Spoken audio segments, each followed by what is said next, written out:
Hello friends, in this lecture we are going to complete double sideband suppressed carrier modulation.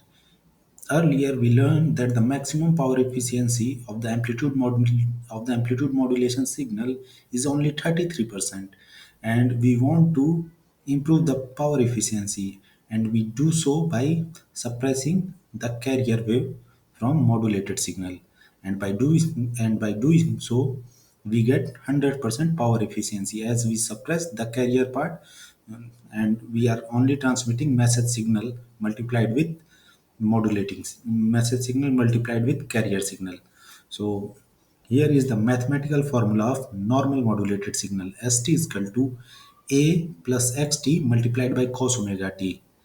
So here a cos omega t is the carrier signal and xt cos omega t is the the message signal multiplied with carrier signal. In double sideband suppressed carrier modulated signal, we only want the second part, xt cos omega t. So we are going to suppress the carrier a cos omega t. So mathematical formula of double sideband suppressed carrier modulated signal is st is equal to xt cos omega t.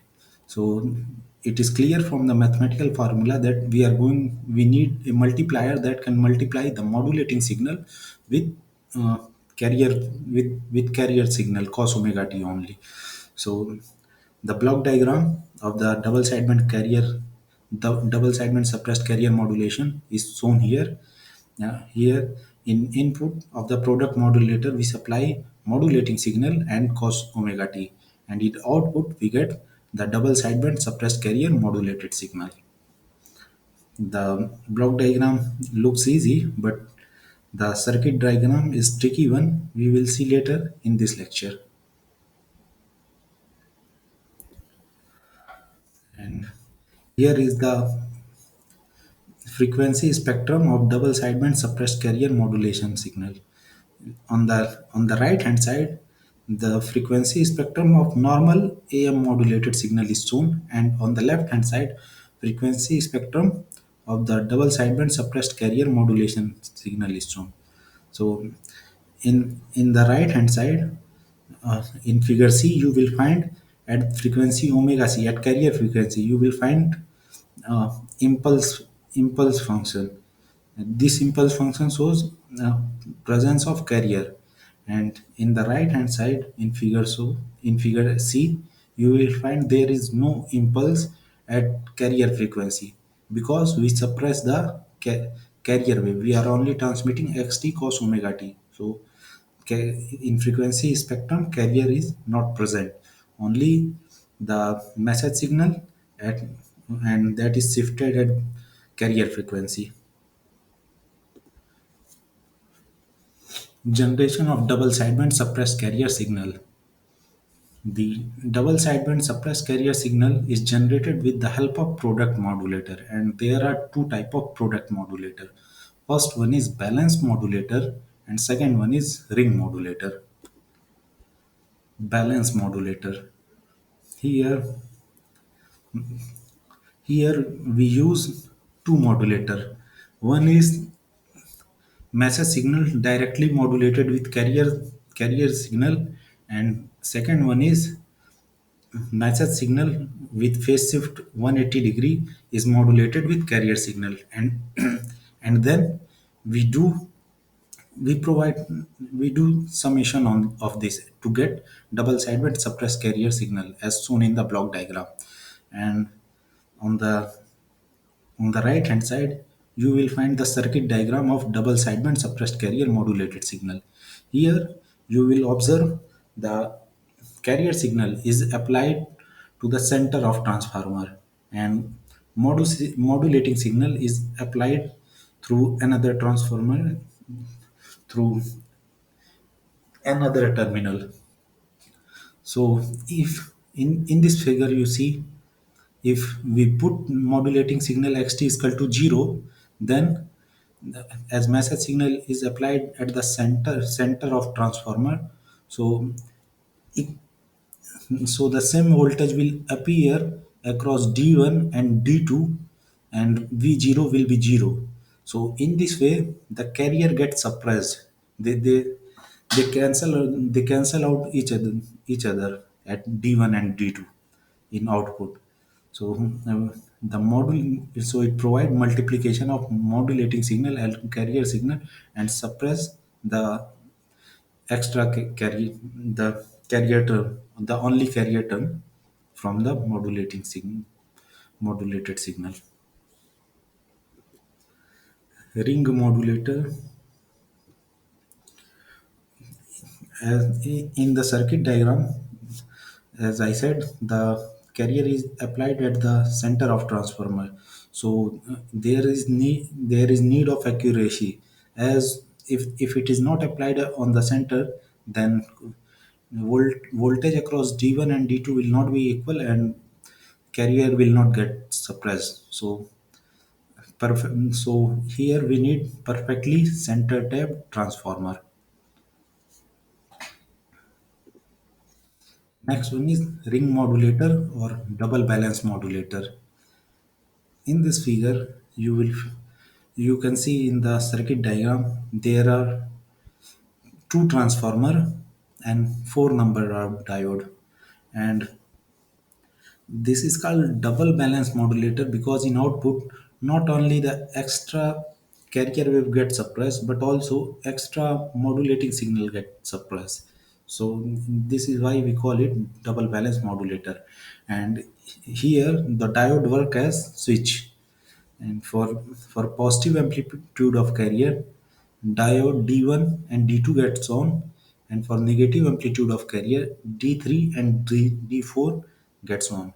So if you assume modulating signal xt is equal to 0, then you find that the same voltage will appear across B and D, and the output of DSP, double sideband suppressed carrier, will be 0 because modulating signal is 0 and carrier is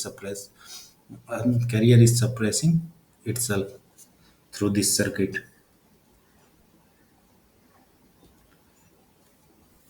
Now, demodulation of double sideband suppressed carrier signal. There are two methods for demodulation of suppressed carrier signal. One is synchronous detection method, and second one is using envelope detector after carrier insertion. Envelope detector after carrier in reinsertion. So the second method is same as normal amplitude modulation detector, but first we need to provide carrier signal to the double sideband suppressed carrier modulated signal. After adding carrier wave to double sideband suppressed carrier modulation, we use normal AMD modulation technique. So these are the two method, and we are not using uh, square law demodulator because in that case we need to ensure that voltage is less than 1. So we are not using square law diode square law demodulator. We are using only the envelope detector amplitude modulation method here. Synchronous detection method. Here, what we are trying to do is we give the double sideband suppressed carrier modulation to product modulator, and we give the another input from local oscillator to product modulator, and we get the product of double sideband suppressed carrier modulator and and carrier, and the output of this when passed through low pass filter give the demodulated output. How it gives we will see in next slide. Yeah. Now, what is happening in the block diagram, the mathematical formula will describe the message signal, the modulated signal st is equal to xt cos omega t, and carrier wave with local oscillator is a cos omega t, or simply cos omega t if a amplitude carrier amplitude is 1.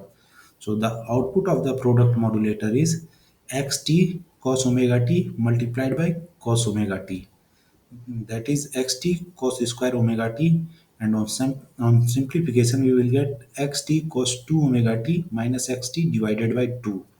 So when we pass it through low pass filter, the output of product modulator to low pass filter, then cos 2 omega t is high frequency term. It will get filtered out, and on in the output we will get only xt divided by 2.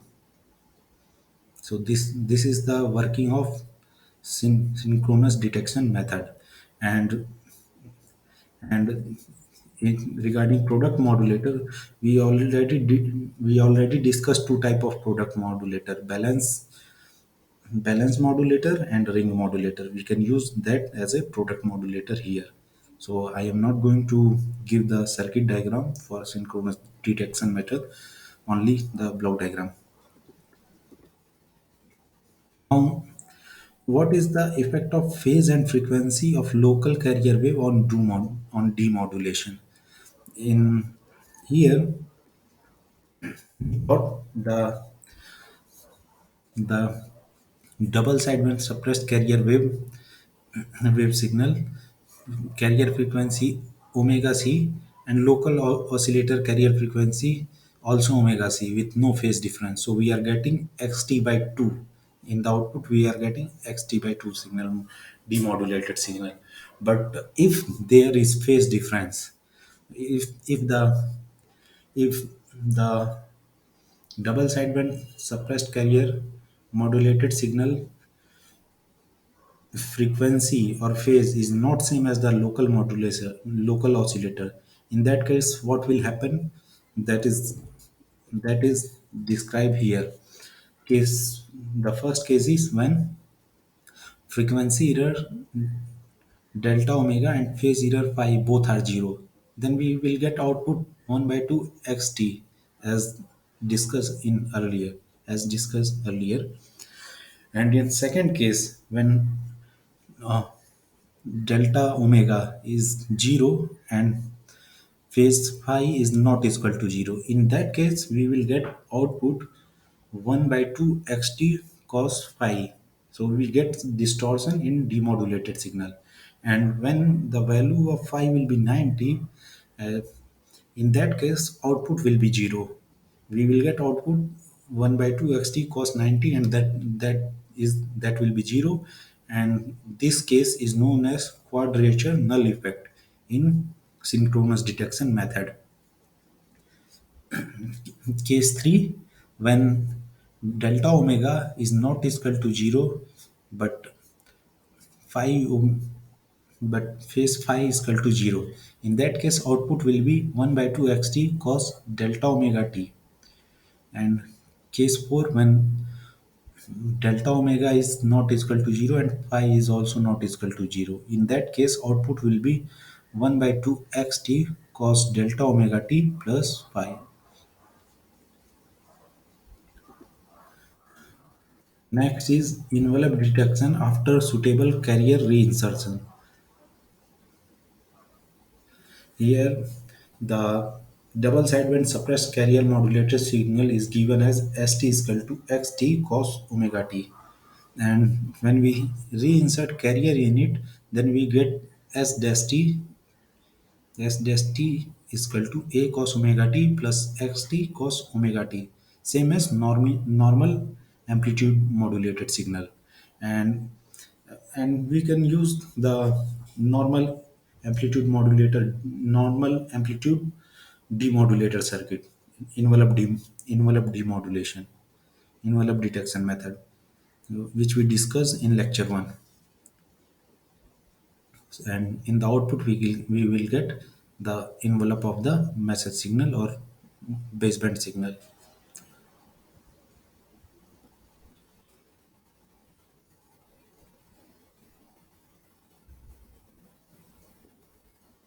But now there is problem. How we will know what at the receiver end what is the frequency, carrier frequency at the transmitter side? So because we are using that frequency for demodulation, and we have seen in synchronous detection method that does if frequency does not match with the transmitted carrier signal, then we get different output than actual message. So here we will discuss how to get The the the carrier wave same at receiver same as the carrier wave at transmitter. There are three method to get it. First one is pilot carrier method, second one is squaring loop, and third one is Costa Receiver. And we will see one by one all of- and we will see one by one. We will see all of them by one by one. So local carrier generation method, how we will generate carrier wave at the receiver end. First method is pilot carrier. Here, what we are doing is we are not suppressing the whole carrier. Actually, we are after suppressing the carrier in double sideband suppressed carrier modulation. We use a small amount of carrier signal to transmit along with modulated signal. We not only send the double sideband suppressed carrier signal, but also a small amount of carrier signal, and that carrier signal is known as pilot carrier.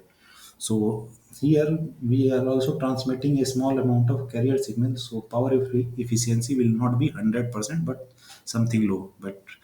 But in the at the receiver side, we can generate carrier signal, actual carrier signal with the help of pilot carrier. Second one is squaring loop. Our our double sideband suppressed carrier modulated signal is xt cos omega t. So it's is when we perform squaring of it, we will get x square t cos square omega t, and on simplification of this we will get x square t cos 2 omega t minus x square t divided by 2. So, so here is the block diagram of look squaring loop method. Here is the block diagram of squaring loop method is shown. So here modulated signal is provided at input of signal square. It get square, so we will get 2 omega or 2 pi fc, and we pass that with multiplier that is connected with low pass filter and variable voltage controlled oscillator or local oscillator. And this and in and the output of voltage control oscillator or local oscillator get divided by 2. So with the help of this block diagram we get our desired ca- carrier frequency.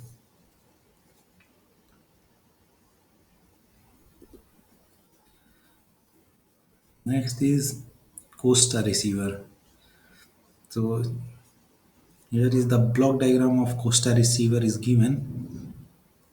Here we use two product modulator, and on one product modulator we do modulation. We do product module.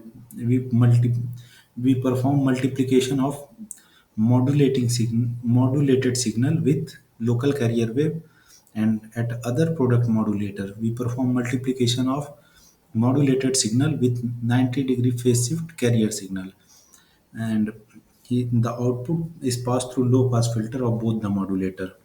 So the output of first product modulator is AC by 2 cos phi mt.